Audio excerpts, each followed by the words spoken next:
Subcompact crossovers are practically everywhere these days, and for us, we think it's a pretty good starter family car. And you guys seem to enjoy every time we review one of these cars, so for this big test, we brought a pair of them. The last time we had a subcompact crossover comparo, we had a turbo going against two hybrids. This time we have two turbocharged engines under these hoods. As always, we're gonna put them through a series of tests and see which one is the better pick. So it's Japanese Kaizen versus French Joie de Vivre. Which one is going to win here? Well, I'm Anton. And I'm Leander, and this is the big test.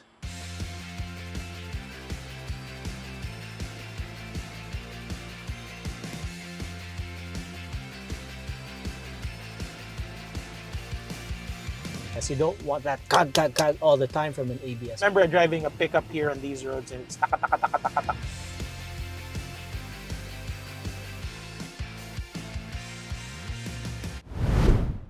Representing France is this heroic-looking and rather filthy Peugeot 2008. Being French, it is pretty stylish and also has a couple of quirks and features that are of interest. But we're genuinely curious how it fares against one of the segment's favorite choices, which is what Leander has. With me is the Honda HR-V. For this big test episode, we brought out the top spec RS trim. How will this road sailing variant stack up against its European competitor? Like a lot of economy cars these days, both the Peugeot and the Honda use a downsized turbocharged engine. And of course, they're both front-wheel drive, or two-wheel drive only. But that's sort of where their commonality ends, because the Peugeot uses a 1.2-liter three-cylinder engine, while the one in the Honda has a 1.5 turbo engine, with 4 cylinders, by the way. Now, it's worth pointing out that on paper, the Honda has the distinct power advantage, at 175 horsepower and 240 newton meters of torque. The Peugeot makes 130 horsepower, but it almost matches the Honda at 230 newton meters.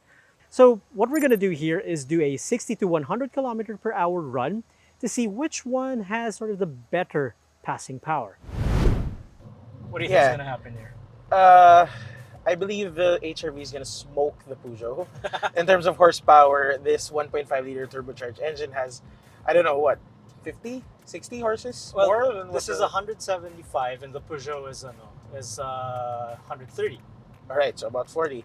And it's got 300 milliliters more displacement than that. All right, so we're doing 60 right now, and after that sign, I am just going to go for it. All right.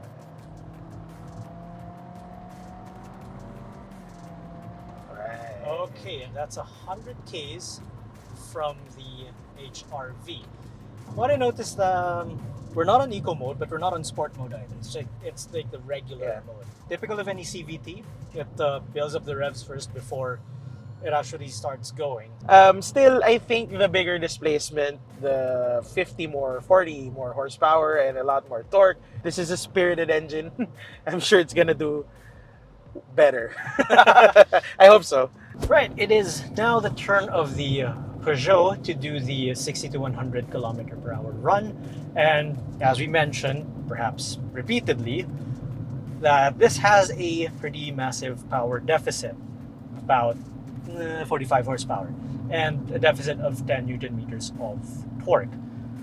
So let's see how it goes. Let's set the speed down to 60 k's per, and we're gonna punch it to 60 right about now.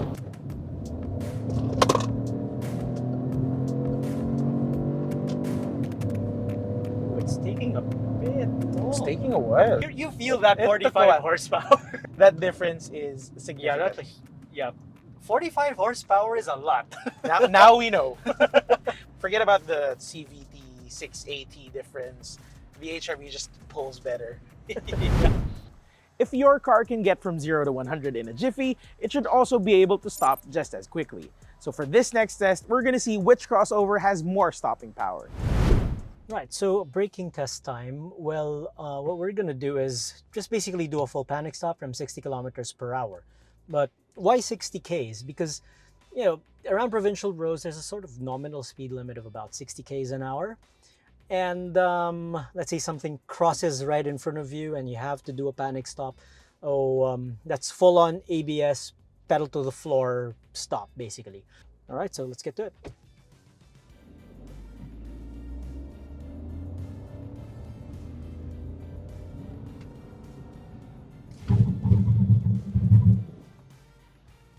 So I think the Peugeot did pretty well. ABS pulsation wasn't so bad. It's not as intrusive, and there was minimal wheel slippage. So that's what you want from an ABS. You don't want that gag, gag, gag all the time from an ABS because that actually lengthens your braking distance in this case. Okay, so Anton just finished his braking test with the 2008, and we're gonna do our next run with the HRV. So we're just gonna go up to 60 as Anton did, and we're gonna hit the brakes really hard. We're gonna slam it once we get to the braking point.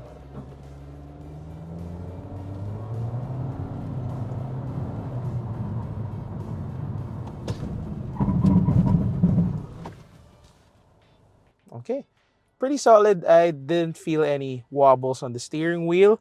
So at least if you're driving this car and you have to hit the brakes that hard when you're driving at 60 on the highway, you know, it can stop. It will be able to stop properly.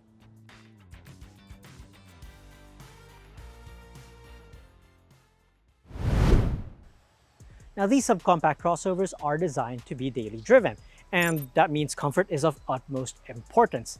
In this case, we're not just going to test the ride quality, but we're also going to include sound isolation and how good the seats are. And with that, we're going to see which one does it better, the Peugeot or the Honda. Okay, so the HRV has always been one of the comfortable riding crossovers in its segment. From back here, you could say that it is, I wouldn't say it's totally firm, All right. but you do feel more of the lumps and the bumps in the backseat of the HRV. Now, that's not to say it's totally uncomfortable. It's supple. That's the best way I would describe it. 18-inch wheels. Yes, this is on 18 inches. It's supple, it's comfortable. It does get caught out by big bumps from time to time, but it never sends a shock up your spine. That's the thing about this car. It doesn't feel, you know, cheap at all to ride it, if that makes any sense. Hindi siya tunog malata. Yes. Because it's quiet here. That's what I said. And for me, when it's quiet inside the car, it does wonders for ride comfort because it's not irritating at all to be inside here. I'm really curious how it compares to the 2008 because it's a European car, it's a French car, so my expectations for it are a little bit higher. Yeah. Because it's different. It's something you expect from European cars. Na they're more refined in general and they ride a little bit better in general. So I guess we're gonna find out in a bit. Yeah. So, but yeah, the HRV sets the benchmark pretty high in this case. All right. Okay, so I'm now behind the wheel of the Peugeot 2008, sorry. And Anton was just trying to teach me how to turn on the damn cruise control. I know we're not supposed to talk about interior ergonomics just yet, but oh my god, that is a chore. I will teach you guys later the ways of the French. Oh but anyway, goodness. back to comfort. Okay? All right. It feels better. I don't know. It you can feel the road beneath you, but it's not harsh at all. You know what I mean about the Euro difference. Yeah, it's better. There's less movement. There's less impact inside here, and it's also helped by the seats. But Yeah, the the ride seats itself, are but really even the nice. body itself, it doesn't move around a lot. Yeah. And that's considering basically the Peugeot and the Honda have identical suspension setups. They're both struts at the front, torsions at the back. Yeah. But the suspension tuning of this one is just a little bit better. The French do it a bit better, yeah. Yeah. One of the biggest considerations for people looking at this segment is fuel economy. So up next, we're gonna find out which of these two is better at getting the most kilometers out of every liter of gas. Okay, so we did a couple passes with the HRV across Calax from the LTI exit to Silang exit and back. We reset, sorry about those rumble strips. We reset the trip meter as we entered the expressway and we drove for a total of 20.7 kilometers. That's mostly on the highway. And I am here at the toll plaza and it reads 17.7 kilometers per liter. Not bad for a pretty punchy engine. So we'll hop on to the Peugeot and we're gonna see how the 2008 does in this test. All right, it's the 2008's turn for the fuel economy test, and we just did our passes along Calac, same route, and same noisy rumble strips. And I am now about to exit. Oh my god, I am now about to exit the toll plaza, and the 2008's cluster reads 17.8. Dude, it actually beat the HRV by a hair. I was skeptical because when we were approaching this area, the reading on the cluster was at 17.2. I didn't think it was gonna make it because there was a slight uphill before the exit. Okay, so just to point out that we did this test just on the highway. So we were not able to try out how exactly the weight difference, the difference in the powertrain, and the difference in the transmission will translate to the difference in fuel economy. So in the city, I'm curious, maybe this might do better because it's a bit lighter and it has a supposedly more frugal engine. But yeah, according to this test we just did, the 2008 beat the HRV by 0.1 kilometers per liter. That's actually pretty cool. Cabin space is important, yes, but so is ergonomics. How accessible are the controls for, say, the AC or the cruise control, and how easy or hard is it to fiddle with the buttons and the knobs when you're behind the wheel? These are also things you should consider. All right, so time to check out the interior of the car, in this case, the ergonomics. So what it covers basically would be design and the entire user interface. So how easy it is to use, to deal with, and to interact with. Now, in the case of the Peugeot, you can already hear Leander sighing. If you're not used to, French cars, I have to be specific about that. This is gonna be a total mind bleep for you. Right, Leander? If you're not used to non-ergonomic cars, kidding aside, I mentioned this earlier during one of the tests. The cruise control is just a pain to use. It's such a chore. Firstly, you can't see it. For starters, you can't see it. Charles couldn't find it. He didn't see it. And I bet if he did see it, he wouldn't have been able to use it because the controls are just absurd. Okay, they're confusing as heck. All right, so there's a camera right here. I'm going to start it up a bit, okay? Just so you guys will be able to see it. So there. And surprise. It actually looks more like a turn signal stock. And what you have here is you got a plus, a minus, and a pause button. So that would make you think that it's for audio controls, but it's not. It's actually for cruise control. Now me, I'm not to flex, sort of flex. I'm used to European cars. I'm used to German cars, but even this is quite interesting and quirky. But one more thing I would like to point out, as you were demonstrating this, the push to start ignition, Yes. you have to press it hard. Yes, it does. Press and require- hold, Yes. right? Press Yep. and hold. Yep. This gauge is 3D. It's sort of nice when you're the one behind the wheel, but if not, you have no business looking at it because it can be a bit, ewan ko, it's just weird. Nakakahilo siya. But also, if you position this to your driving position, whether it's you or me, you're about 5'2", I'm about 5'3". Grabe ka naman, 5'3" ako. 5'3", sorry. About 5'5", sorry. And nakaharang yung top end of the Yes, steering wheel. this It bit. blocks your line of sight towards the instrument cluster. So, weird eh. Like, I kind of get what Peugeot was going with this. Not to defend European cars in general, Yeah. but I think what they wanted to do was when you're not turning and the wheel is straight, you get like a clear view of the cluster up ahead.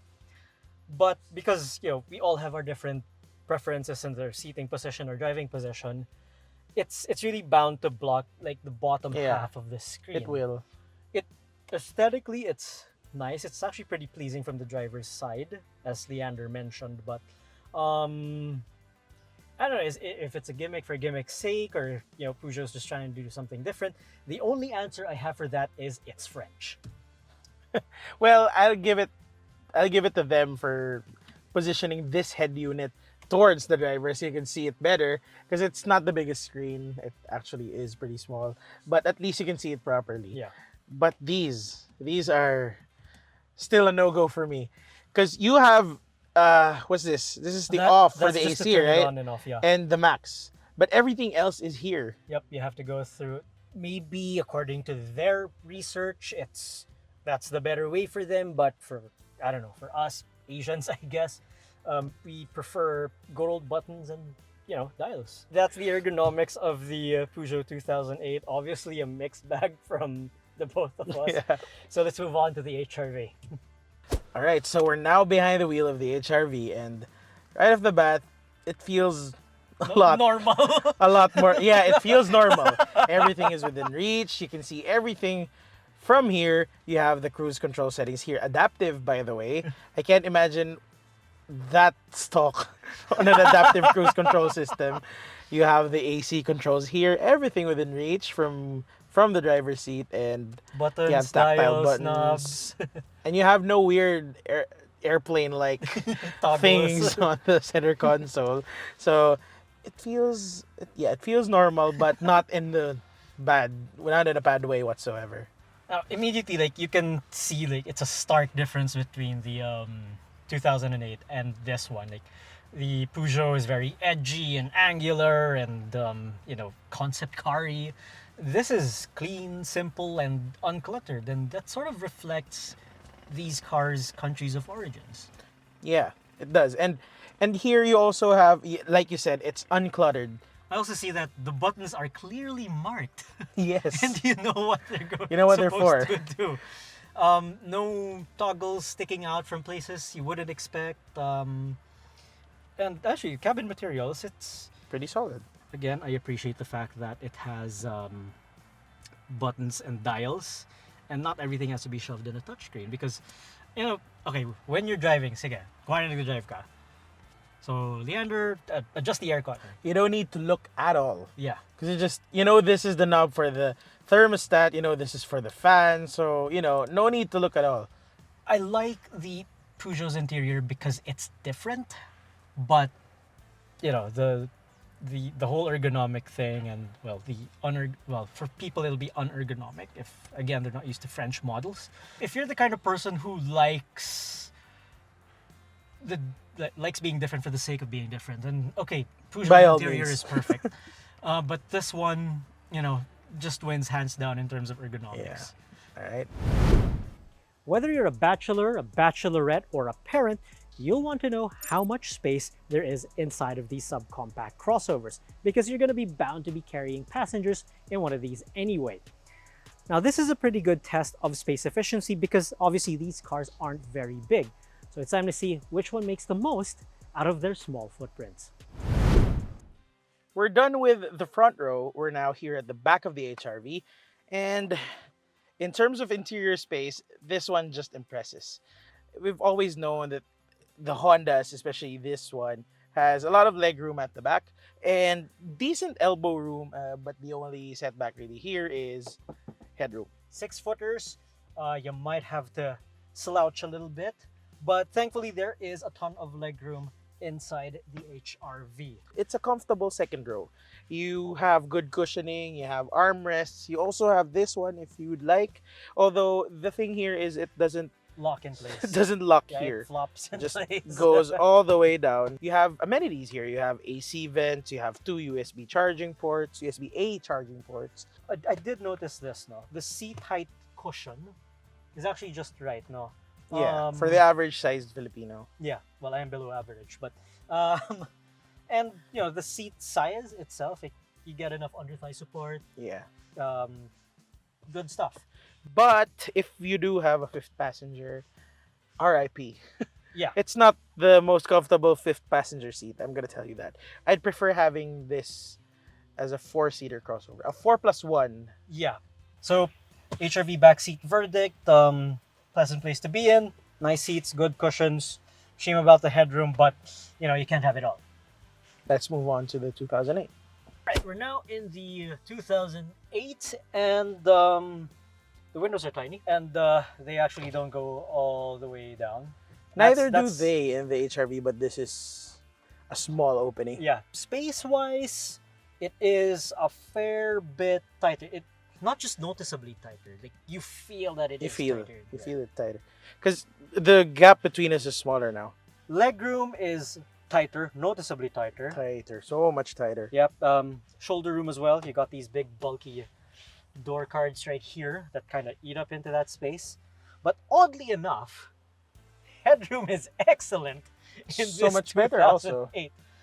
So if you're gonna seat anyone here, they have to be Johnny Bravo. You'd have to have a long torso and kind of short legs. So Because if say a regular 6 foot person, 6'2" person would sit here, yeah, he'd be hitting his head, but his legs would be cramped, so cramped. One thing I did notice though is that this seat is flatter.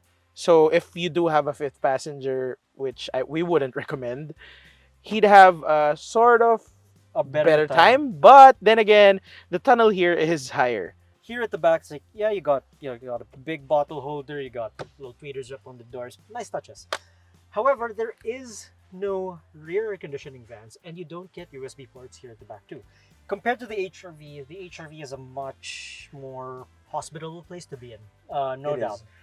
Sure, it doesn't have the same headroom, but in everywhere else, it is more spacious. There are more amenities, and it's just more flexible back there. Here, these are back seats, nothing more, nothing less. Well, you see that you'd expect more stuff out of this car, but remember, this is European. The car is free. Yeah. Everything else inside you have to pay for. I don't know if those rear AC vents come as an option though, but anyway, at least we know in terms of interior space and overall comfort, it's gotta be it's the the HRV. Honda, yeah. It's gotta be the HRV. These being crossovers, the cargo capacity can either make or break your purchase. Now, interestingly, the Peugeot and the Honda have near identical volumes on paper. The Peugeot, 434 liters, while the Honda, 431 liters. But that's not the end of the story, because just because one number is bigger than the other, it doesn't necessarily translate to total usable space. So this is a good time to find out which one makes the most out of its volume. All right, so for the luggage test, we got a couple of luggage. Cargo area of the Peugeot 2008 is 434 liters. Funny enough, this parcel shelf doesn't have a string, so it doesn't actually go up when you open the tailgate. You have to... Leandro, let's load it up. Go.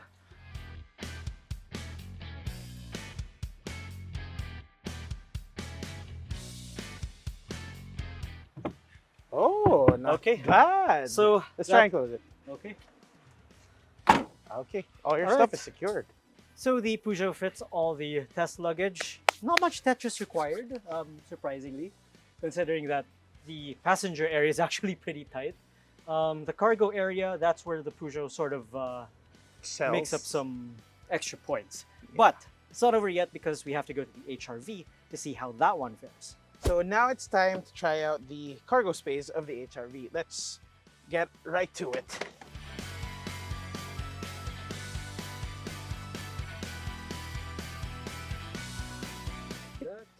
You know what? There's more wiggle room in here. Huh? It does feel like it's a bit bigger. And it's a bonus also that you don't have to deal with the tonneau cover when you're putting stuff in. It's not the easiest or most straightforward tonneau cover in the world, because you'd have to reach up Unhook here. it and- You already have it here and you just close the lid. Voila. Yes, the Peugeot on paper has more cargo space. Oh, it does, yeah. On that's paper. correct. But it's different when you do a practical application. So what I noticed about the Peugeot is that the floor is narrower. So the stuff in the Peugeot was kind of just bunched together here, whereas in the HRV, there's a lot more room. So that's the thing about spec sheet. So you can put these numbers in and it looks impressive, it sounds impressive, but again, you have to apply real world stuff to really see what it's like. So, yeah, the Peugeot's still capable enough, it's spacious enough, but not even by a hair, but by a significant margin, because I could still move these things Yeah. around. There's a lot of wiggle room. Yeah. The Honda HR-V wins the cargo area test. So that's 3-0 for the Peugeot when it comes to interior practicality. Now, on to the final test, and let's see if the Peugeot can claw up some points there. Out of everything we've done and discussed today, this has to be one of the most important factors to consider: value for money. So, which of these sort of budget-friendly subcompact crossovers offers more value for every peso spent? Okay, so you've driven the cars around and you've fiddled around with the features, etc. Now it's time to discuss value. And we've said this a couple of times already that value isn't necessarily the less expensive car. But in your case, Leander, yours is the less expensive car. The HRV RS stickers for 1,739,000 pesos. But how much is yours again? 1,750,000. And based on what we've seen so far, it looks like this has a lot more going for it for that money. Okay, so I can list down more things that this car doesn't have compared to the HRV. So 8S. it doesn't have advanced driver assist systems, it doesn't have adaptive cruise control, it doesn't have rear AC vents, it doesn't have USB ports at the back. And that wraps up our big test. So for a European car, you could say it's pwede na, but if you're comparing it against any Asian product or Japanese product, it kind of falls short. So the HRV, you have power seats, which I don't Yes. have either. We both don't have power lift gates, but at least I have a better tonneau cover. And, everything is just, as we've mentioned earlier, as we've discussed earlier, the interior, it's just so much better in the HRV. The ergonomics, the space, and all the features you have inside, it's just overall a bit better. Even the infotainment system, I could argue, makes this one a better cabin. And overall, including the performance, which we will discuss a bit later, this one just takes the cake in most categories. So I guess this is the better bang for your buck offering. Yeah, so it's not just in features that the HRV offers the better value, but also in the way it performs. And that brings us neatly to the tally. Earlier we said it felt like a night and day difference because we reached 100 kph way later in the Peugeot. We have a clear winner in that category, so 1-0 in favor of the HRV. However, the Peugeot does claw back some points because, Leander and I agreed that this is a more comfortable car. And in terms of stopping, this one won by a hair. And speaking of winning by a hair, this one beat the HRV's fuel economy by 0.1 kilometers per liter. kilometer per liter. So far, we have comfort in the favor of the We have Peugeot. comfort, braking, and fuel efficiency. So that's 3 points for the Peugeot, 1 for the HRV. Now that brings us to inside the car. And as we've said earlier, we have interior ergonomics, interior space, and cargo space, all in favor of the HRV. So clearly it is a clean sweep for the HRV in terms of the practical stuff. So after 7 tests, 4-3 in favor of the HRV. And then the value, value for for money money, that we just discussed, it's 5-3. 5-3. And that means we have a winner for our big test. HRV is the winner here based on the tally. But if you've noticed the categories that the Peugeot won, it's all driving related. Now, I know we didn't include handling in the point system, but there's just something about the Peugeot that's more characterful. You got that nice little fizzy engine, it feels more alive in the corners. And it's generally just more charming compared to the HRV. I mean, if you're buying a car for its personality, if cars do have personalities, it's the Peugeot to get. But, at the same time, a car has to be practical and include a lot more things and a lot more practicality. So, the Peugeot, great car to have, to be honest. I mean, I'd honestly have one of these. But when it comes to being an all-rounder, it's hard to beat the HRV. And, you're talking about character. Personally, I think that might have more character, but that doesn't take away anything from the HRV because I think this is still one of the most spirited. It's sort of still more charming, at least compared to the other crossovers we've pitted against this one before, like the Toyota Corolla Cross and the Nissan Kicks. I still think this has like personality. It's still a lot of fun, and overall, that plus the immense amount of practicality it has over the Peugeot, that just makes it a more logical pick for most buyers. But then again, if you're not most buyers, you would still consider this one. And I think it's not a landslide victory for the HRV today. Maybe in terms of points, but yeah, I wouldn't tell anyone that no, the HRV is a better pick. You do you. You do you. Yeah. Another thing about having a characterful car is it will divide opinion, just like a person. If that person has a quirky character, it's either you like them or you don't. There is no in between. And so that's sort of the appeal of the Peugeot, while the HRV will win you over with pure logic and sense. So to simplify things, let's wrap it up like this. Are you going to buy a subcompact crossover with your heart or with your head? Fair enough.